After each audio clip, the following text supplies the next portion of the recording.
Intercontinental ballistic missile বা ICBM হল এমন এক শক্তিশালী প্রযুক্তি যা ৫৫০০ কিলোমিটারের বেশি দূরত্বে আঘাত হানতে সক্ষম এবং মূলত পারমাণবিক ওয়ারহেড বহনের জন্য এটি তৈরি করা হয়।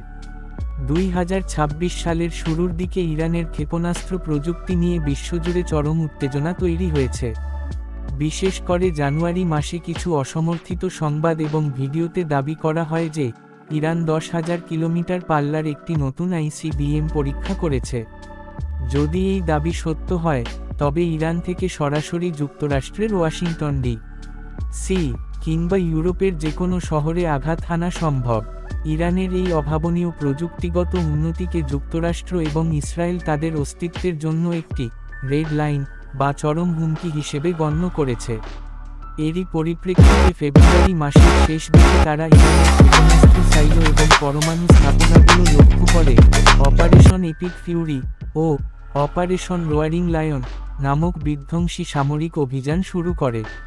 ইরানও দমে না গিয়ে তাদের উন্নত খাইবার মিসাইল দিয়ে পাল্টা হামলা চালিয়েছে এবং বিশ্বের গুরুত্বপূর্ণ জ্বালানি সরবরাহ পথ হরমুজ প্রণালী বন্ধ করে দেওয়ার ঘোষণা দিয়েছে। এই সংঘাতের ফলে বিশ্ববাজারে তেলের দাম অস্বাভাবিক হারে বৃদ্ধি পেয়েছে এবং পরিস্থিতি বর্তমানে একটি পূর্ণাঙ্গ আঞ্চলিক ও বৈশ্বিক যুদ্ধের রূপ নিয়েছে। মূলত ইরানের স্যাটেলাইট লঞ্চার প্রযুক্তির আড়ালে এই আইসিবিএম সক্ষমতা অর্জনই বর্তমানের এই ভয়াবহ সামরিক অস্থিরতার মূল কারণ।